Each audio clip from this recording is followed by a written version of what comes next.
Where does emotional eating come from?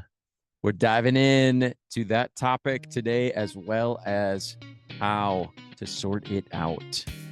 You're listening to the Begin Within Health Show with Nate Slager. For more, go to beginwithin.fit/podcast, or to enroll right now in our flagship coaching program, go to beginwithin.fit/coaching. My guest today is Jason Stanley. He has put a ton of research and effort into figuring out emotional eating and what ultimately will help. You are going to benefit so much from my conversation with him. I know you will. He is focused on healing the root cause of weight gain, and he has been at this since 1979. I'm not even joking. He's been working on this, and he is going to share with us what he has found, not just in his research as far as causes and effects, but solutions as well.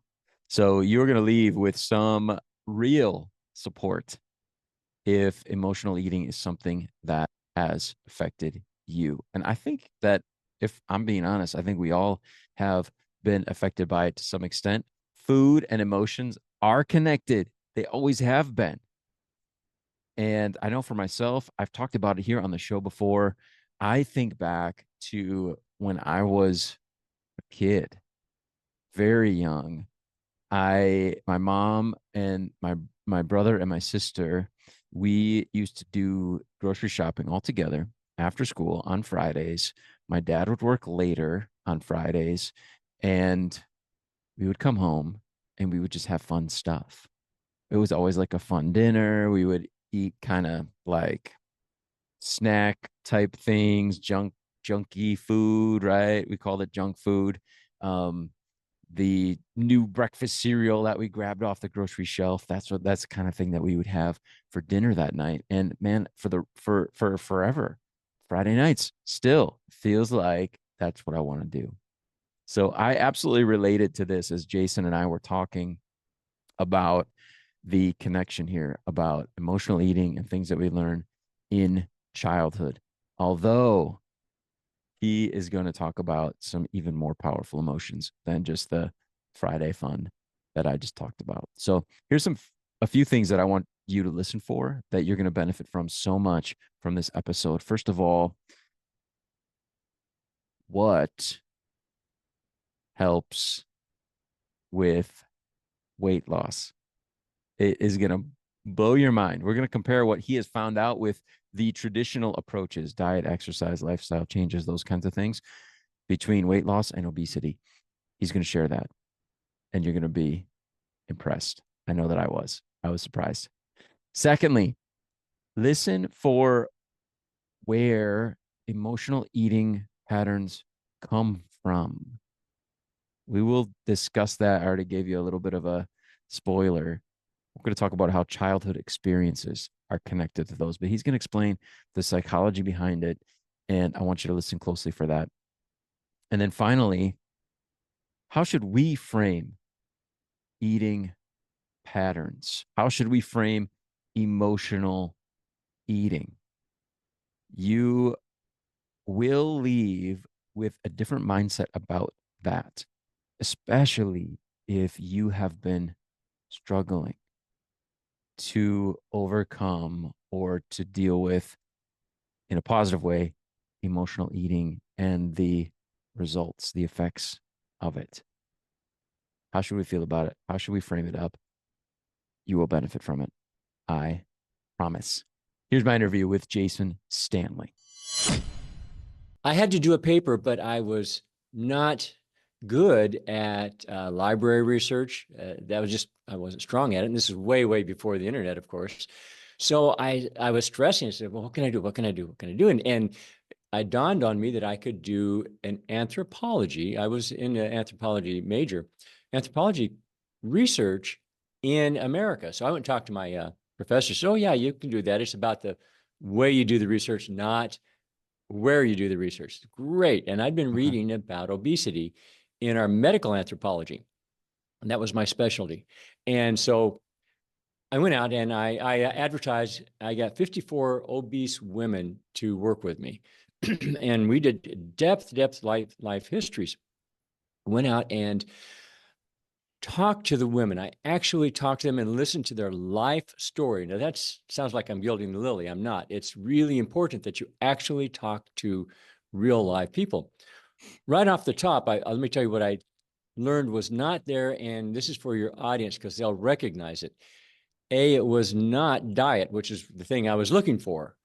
Okay. Absolutely not. There were vegans on one end and junk food junkies on the other end, and there was no correlation whatsoever between diet and size and duration of obesity. None.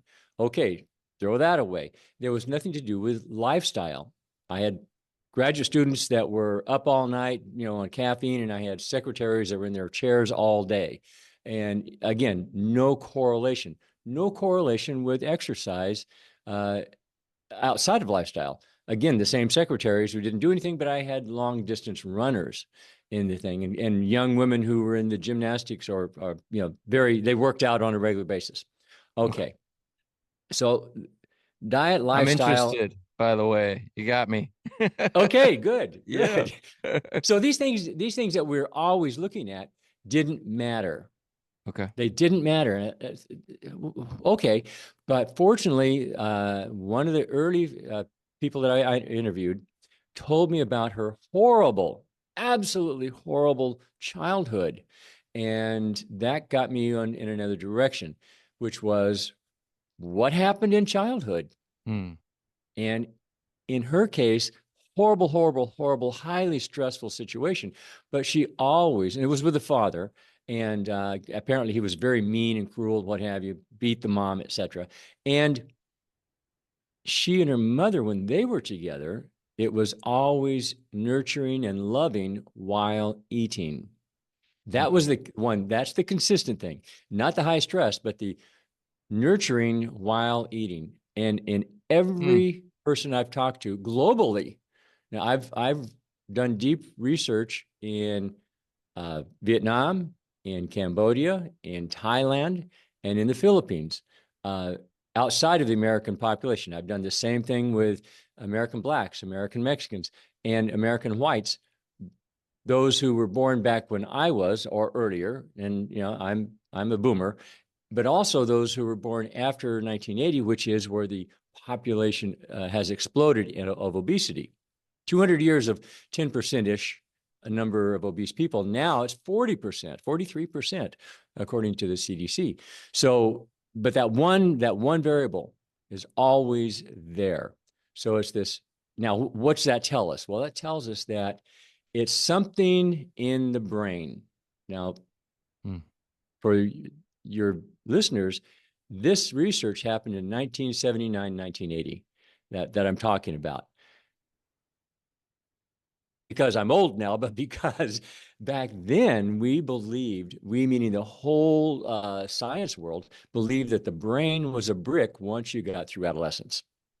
So if you're Okay. done, and there was the whole concept of neuroplasticity wasn't even a concept. And so there was nothing you could do it. Now I knew what happened. It was this connection between feeling good, feeling safe, and valued and even loved while eating. And I knew that was true. I hypothesized that it was in the subconscious. And to fix it, you had to repattern the subconscious, but you couldn't because the brain was a brick. Got it. So that was what started this whole 4-decade journey. Uh, Okay.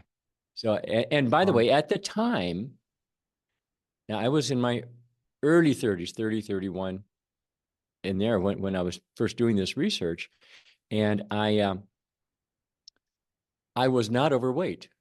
I was normal weight. I was not skinny by any means, but I was normal weight. Later, I went through a period of high stress, but it was high stress with a long duration and bad accident, bad injuries, etc. unemployed for a long period of time.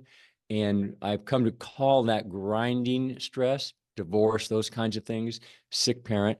And that's when I ballooned up and I became obese. Even though I knew what was going on, Yeah. I couldn't not overeat. Frustrating and horrible experience, but I've experienced it. I pulled it down and got down to where I was just overweight. 30 pounds on me is significantly overweight. And then got into another high stress situation, which was with employment, and got back up past medical obesity. Again, not knowing what to do about it. I knew what it was. I knew it was the grinding stress. I knew that. Now, if I may take a slight twist here, Yeah. and what I've kind of opened up with this stress thing is that we know that people, especially obese people, overeat when stressed. It's emotional eating, it's comfort eating.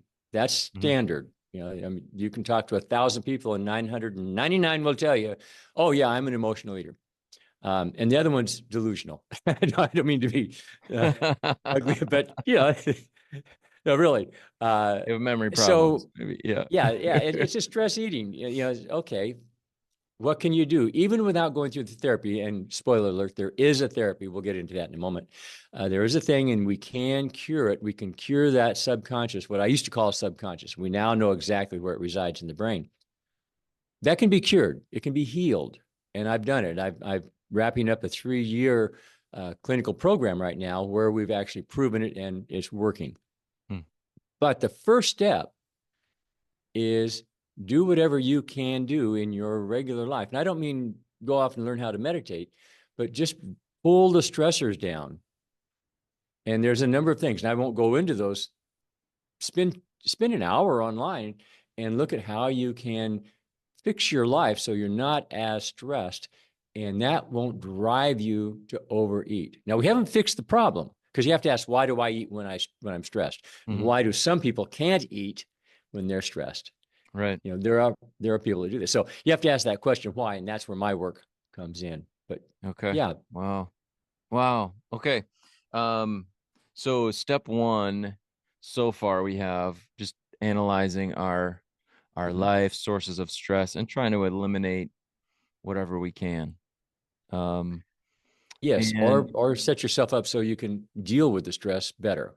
got it. So limiting caffeine, getting more sleep, Hmm. taking walks outside, Yes, yeah, those, taking time with your exactly. pets and family and Hmm. okay, nice. Um, you mentioned neuroplasticity. We haven't talked Yes. to that. This is gonna be like what we're just this week, episode 226. We've only mentioned it a couple Okay. times. I know All right. over the course of these years doing the health begin within health show. Could you just touch on that a little bit, Sure. Jason? What is neuroplasticity? I know you meant, the brain brick is the antithesis, right? The brick brain. Yes. Um, Yes. Yeah. Tell us about neuroplasticity just briefly, if you would. Basically, not in my work, but basically, neuroplasticity says that your brain can rewire. Now, the rewiring is not removing and changing or growing new neurons. It isn't that. What it is you take the neurons that you have, which is a trillion or so, and you reuse them. You kind of like it's repurposing, if you will. Okay. So the things that you do automatically or deeply or compulsively, in case of overeating, that is not permanent. You can change it. And actually, we've been practicing this for literally decades. Cognitive behavioral therapy, CBT, it puts on a positive behavior in place of a negative behavior, and you always do that positive long enough, it becomes the new way you do it. Well, what's actually happened underneath that is the brain has literally changed chemically so that when you have this stimulus, whatever the stimulus is, it takes you to a place of response Okay. where before it took you to a different place of response. And the cigarette smoker or the alcoholic who, smoking is probably a better one, it's a real addiction. And when they would get the stimulus of hearing a lighter click or whatever the thing was, they craved the nicotine. Well, over time, if they don't smoke long enough, that all of those stimuli, they no longer take you to that place. So that's neuroplasticity, meaning that the brain literally changes not at the neural level, but it doesn't change the neuron. It just changes the activity within it, and it becomes a new permanent. Okay. Nice. Thank you. That was a great Yeah. explanation. Um, okay. So where did we leave off? I think we're getting into the therapy that is available. No, we left Yes. off on why when I'm stressed do I eat. Someone else when they're stressed, they might go hungry. Why do I eat Exactly. when I'm stressed? Yeah. Well, both of those are answered. Yes. Back to the childhood, that what's happened in a very specific part of the brain, and it's the part of the brain. It's called the amygdala.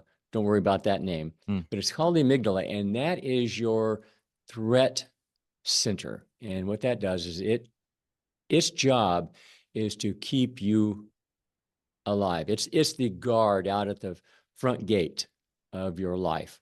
So, for example, you may have walked around the corner, and if you haven't, you talked to somebody, you know somebody who has walked around a corner and saw a garden hose on the ground, and you jump back. And then you go, oh, that's a hose. What's wrong with me?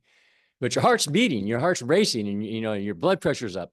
Well, the amygdala saw that, thought snake, before your brain was able to go, oh, that's just a hose, or even mm, recognize it. Now, very quickly afterwards, the brain said, silly you, and you calm down. That's the amygdala. It operates 3 times faster than the brain does. And okay. that's why you jump back. You didn't have time. It was responsive. So that part of the brain codes, if you will, it patterns. And there's a term for that. It's called permanent neural potentiation, permanently potentiated neural pathway. They call it a pattern. Good. It's a lot Yeah, easier. yeah. So it patterns that permanently in your brain in the developing brain. And it's very much the same process as PTSD in the adult, but in the developing brain, it's a healthy, normal brain. I want to emphasize that. Healthy, normal patterning is the brain says, when I do this thing, I feel safe, I feel good, I'm comfortable. Mm, And if I'm in the face of danger, I go and do this thing, whatever that thing is. So if throughout childhood, eating is a joy, it's a pleasure, you're always watching TV when you eat, so there's never any stress. Or so that person always eats when stressed because stress is danger to this part of the brain. But on the other hand, if eating was always a stressful time, you had to sit down with that mean mother.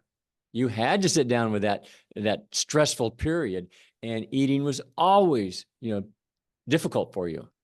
Uh, you will avoid food, and when you get stressed, you can't eat because it's a danger.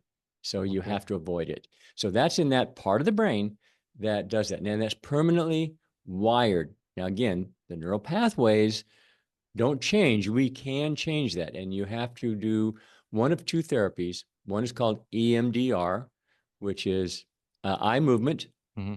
then repatterning, and or havening.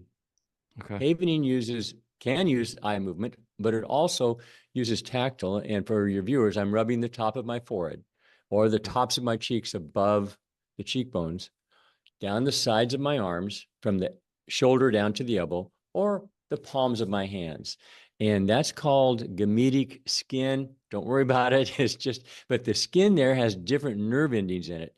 And same as when we move our eyes laterally, hold your head still, move eye all the way right, all the way left, back and forth. That, for whatever reason, we don't know the cause, but we know the result is it creates delta wave in the brain. Hmm. Everybody goes into delta every night. So it's a normal thing. And during the night while you sleep, a lot of brain activity happens. And one of it is cleansing the brain at certain places.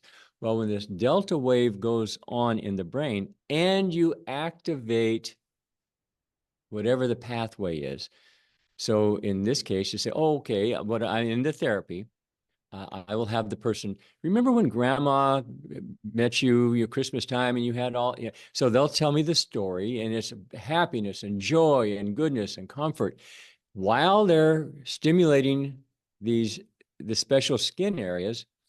And uh, that increase of the delta wave on the activated pathway in the brain does some chemical changes. Okay. The brain gurus know what those chemical changes are, and just take it on faith.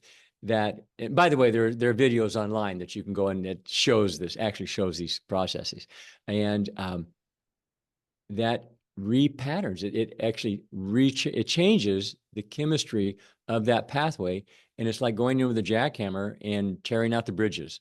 And it Hmm. so yeah, and so you use Havening. Now, EMDR Yeah. is both more expensive because you have to be a trained psychologist or psychiatrist, licensed, not just trained, but licensed to even get the training to do it in America. Now, you can do it in Europe or your European listeners.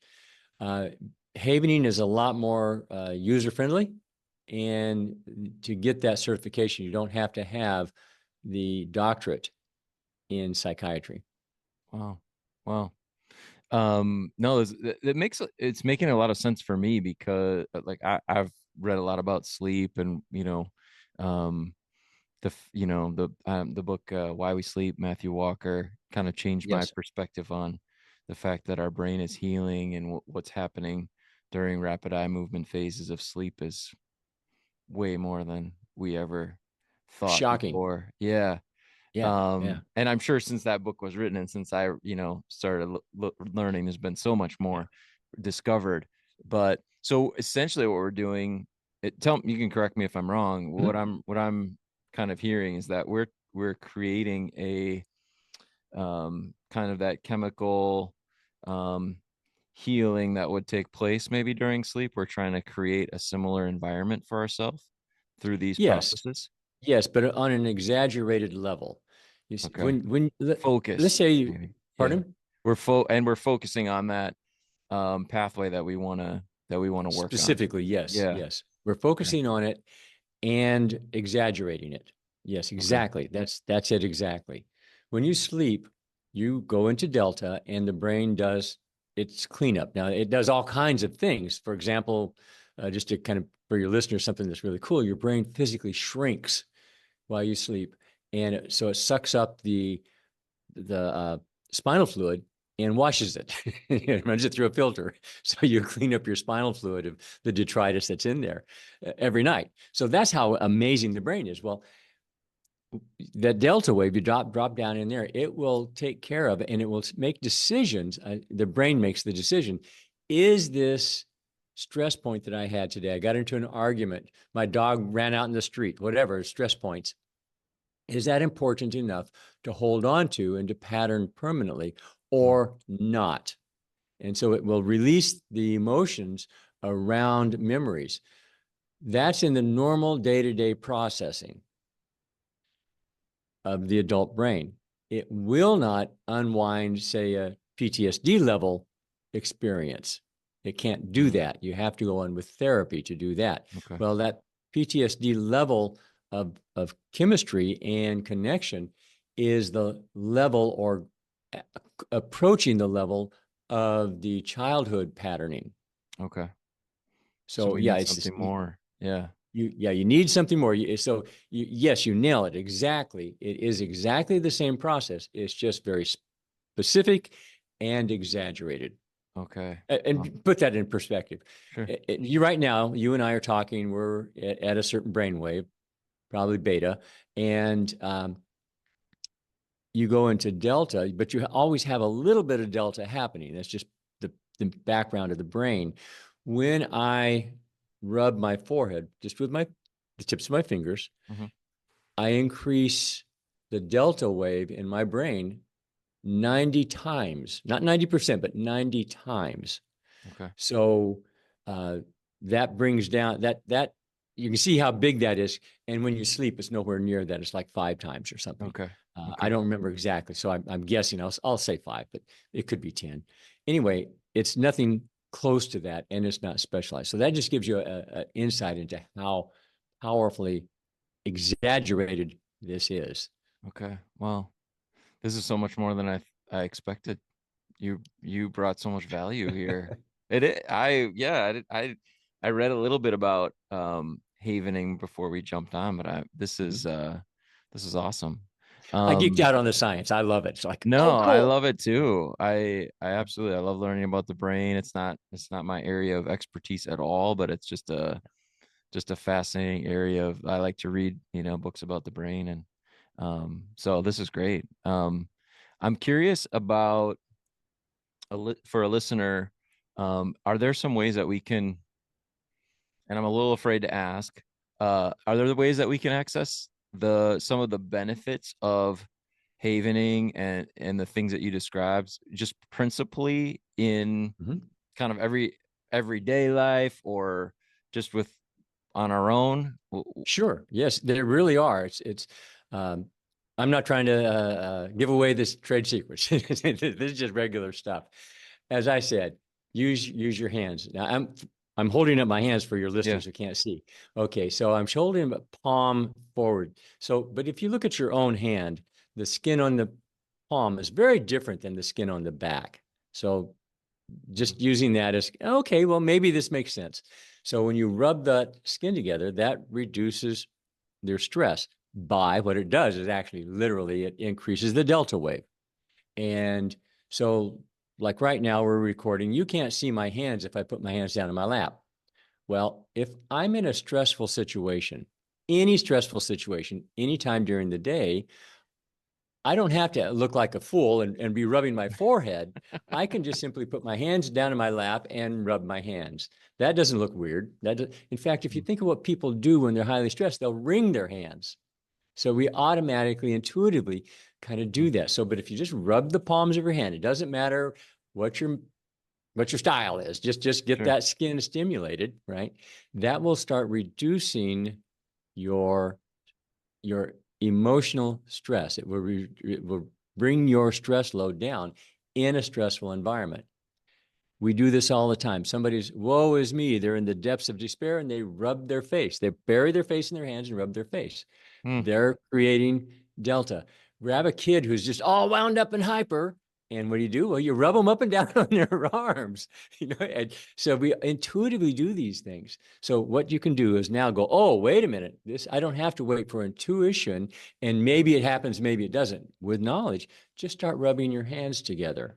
Hmm. Not forcefully. You're not trying to, Hmm. you're not trying to start a fire with the friction. You're just rubbing your hands calmly. And that will start increasing the delta wave in the brain, which automatically calms you down. It's like the analogy. If you slow your breath down, really start slowing the breath down, and you can control your breath, it will slow your heart rate down. Hmm. You can't bring your heart rate down. You can't think, oh, slow down. You can't do that unless you're a true deep meditator. But you can learn how to box breathe. It's very, very easy. Breathe in slow, hold your breath for count of 4 and out, count of 4, hold, kind of thing. Hmm. Well, that'll slow your heart rate down. Rubbing at the same time, rubbing your hands will bring the delta wave up, which is very calming. And doing those two things, nobody sees how you breathe, Hmm. and nobody will pay attention if you're rubbing your hands. So you can apply this anywhere in life. And that's not exactly havening because you're not activating a neural pathway. You're not getting that other piece in there. But those are the mechanisms Okay. that we can just bring to life. Wow. Wow. And then for havening, for the technical process, we need a practitioner Yes. at that point. Yes Okay. and no. If you're dealing with something, let's say you've got in my world, I deal with the childhood patterning. You do need a practitioner.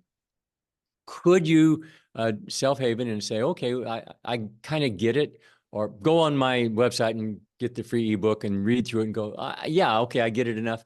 Could you do your own self-havening by saying, wow, this really fits me. I had this. Mom always gave me sugars and cookies, and grandma was there when I got home from school, and you set that up. Yeah, you can do that. Is it successful? Rarely. Okay. And I'm not trying to sell people on this, but when I did this, my current research, the 3-year research that I mentioned earlier, I started off with doing self-havening. So I met Mm, with a cohort, 25 people at the beginning, at the beginning of their week, and said, okay, this is what you're going to work on, and then sent them away. It didn't work. okay. Not it just as it turned out. Now, later on, I would put the next cohort, and the next 75 people. This research was a little over 100 people in the cohort, or all together, and I have about a 75-ish% success rate in removing that connection that when I'm stressed, I must eat. We call that the food monster, that nagging Mm, thing. I'm not hungry, but I'm going to eat, or I'm full. Oh my God, I'm so full, but I'm going to continue to eat. Um, and normal weight people don't understand that, but your obese people will go, my God, yes, they get it.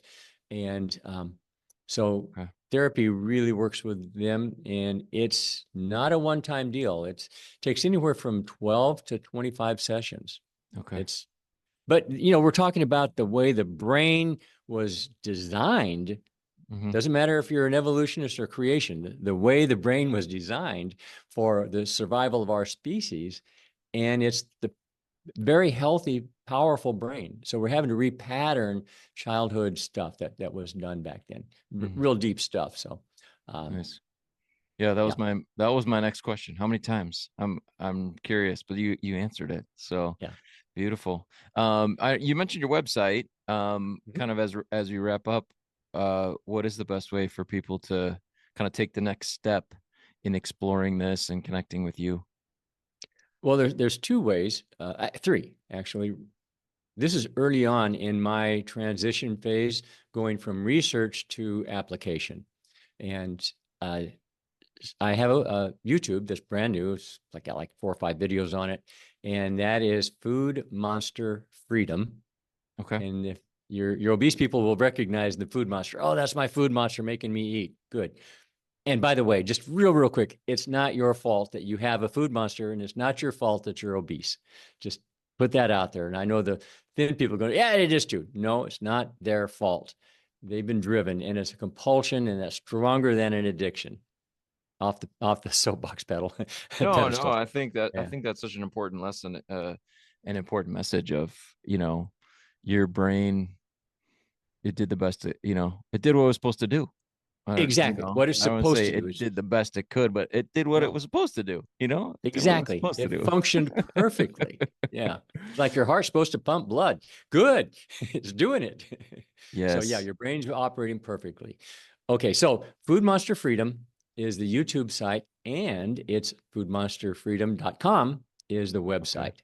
So they can do that. Now, they can go on the website, and there's a free ebook. It's short, it's written for the layperson, and it's without any of the science. It's not all the proof. It's just the stuff that says this is how this stuff works. So and that's free. Just go and download it.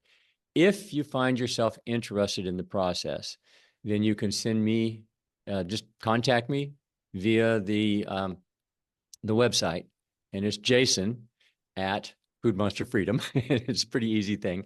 And, at this point, because I'm still brand new in transitioning from research to application, at this point, two things. One, it will be me, not one of my associates, and I will do a 30-minute free evaluation. We can talk, say, yeah, this fits you, or no, it doesn't. Okay. Wow. Awesome. Thank you for that offer. Yeah. That's amazing. Cool. So Freedom. Yeah, you're foodmonsterfreedom.com. free from your monsters. Yeah. Okay. Nice. We'll have the links in the show notes for sure. Jason Stanley, thanks so much for everything that you shared and for all your work and your continued work. This is important, as you know. So please keep it up. Oh, you bet. Thanks so much for having me, Nate. All right, there we go. Isn't that great? So I want to invite you to head on over to Jason's website, foodmonsterfreedom.com. There you're going to see the heading, healing the root cause of weight gain. And there are buttons to get some support, request treatment, schedule a call, free ebook. It's all there. So head over to foodmonsterfreedom.com to connect with Jason and the work that he has been doing for so long to benefit us all in this area of emotional eating. Now, quick recap on what we learned. What did we learn here today? Right? First of all, what Jason has discovered in his research is that a traditional approaches to weight loss, things like diet, exercise, lifestyle changes, showed no correlation with obesity. Isn't that surprising? None. No correlation. Diet, exercise, lifestyle, no correlation with obesity. What does that tell us? It tells us that we need to look deeper for solutions to emotional eating. I think that's important for us to remember because I'm here trying to help with those same interventions. And of course, they're going to make us healthier as we work on them, as we develop new habits, as we get good exercise in, as we hit the veggies and the other very nutritious foods. It's going to make a difference in our health. But if we are focused on the number on the scale, we need to dig deeper. We need to do more in order to address that specifically. Second thing that we talked about, where do these emotional eating patterns come from? They're often rooted in childhood experiences where eating became associated with feeling safe, feeling safe, feeling valued, or loved. That gets stored away in our brain, and that is something that operates more quickly, more powerfully than our conscious thought. So I want to encourage you, if you have been someone who knows emotional eating is affecting me, it's definitely there. Step one, so often, is just awareness. So think back to those connections that may have been made in childhood. Where do those connections come from for you? And how can we address those needs in other ways rather than emotional eating? And then finally, that point that eating patterns aren't a personal failure. What do you what are you going to do as far as framing this up? If we feel terrible about it, I have a lack of willpower, I have no self-control, these types of things. Just saying, hey, it's not a failure. Your brain's doing what it was programmed to do. It's working the way that it's supposed to work. Something makes you feel safe, something makes you feel valued, something makes you feel loved. Let's wire that in. Let's make sure that it's there so that we can feel these feelings as easily as possible in the future, replicate it over and over and over and over again. And so if that's something that you've done, and again, I think we all have to some extent, it's not because you failed. It's not a personal failure. So what does that help us do? Remove the shame and the guilt, as well as opening the door up for some real changes that can take place inside the brain through neuroplasticity based on some of the approaches that we talked about, things that Jason, through his work, has found are actual contributors to getting some rewiring and addressing those real needs. All right. How about an action step? That's why you come, right? I hope you're here so that you can get an action step that is going to absolutely, according to what the experts say, according to what the research tells us, an action step that is going to help you move forward in a healthier direction. And I want it to be simple as possible. I want it to be easy. It's something that we can just incorporate very easily into our life moving forward. So here it is. Here is the one that I picked out for this week based on our conversation. How about addressing stress through a simple daily practice? I'll give you a couple here, right? We talked about just gently rubbing palms together when we feel stressed. There's something very simple that we can begin to do once we understand that absolutely is rooted in science and can definitely help and support us. Now, we can do that along with or instead of another technique, box breathing, right? Where we inhale slowly, 4 seconds, we hold for 4 seconds, and then exhale for 4 seconds. And then before inhaling, hold again, 4 seconds, right? Four, four, four, four. Inhale for 4, hold for 4, exhale for 4, hold for 4. That is a practical tool that we could start using immediately. Perhaps we can use them together. Give it a try. Just see how it works. The next time that you notice some stressful feelings coming up, a way to address them might be to just gently rub palms together and then try a breathing exercise like the one that we just cited. Give it a try, see what happens. I'd love to know. Check in with me over on social media at Nate Slager and let me know what you find out as far as how those exercises work for managing overall stress, having a break from it, and helping your body to recover from some of it. I hope this conversation was interesting for you. I know it was for me. It was one I was looking forward to for a long, long time with Jason. So, I'm glad we got to have it. And again, I hope that it benefits you and helps you just move in a little bit of a healthier direction than the one you were perhaps on before you listened today. Thanks for being here with me. I'll talk with you again soon. Until then, keep taking good care of yourself.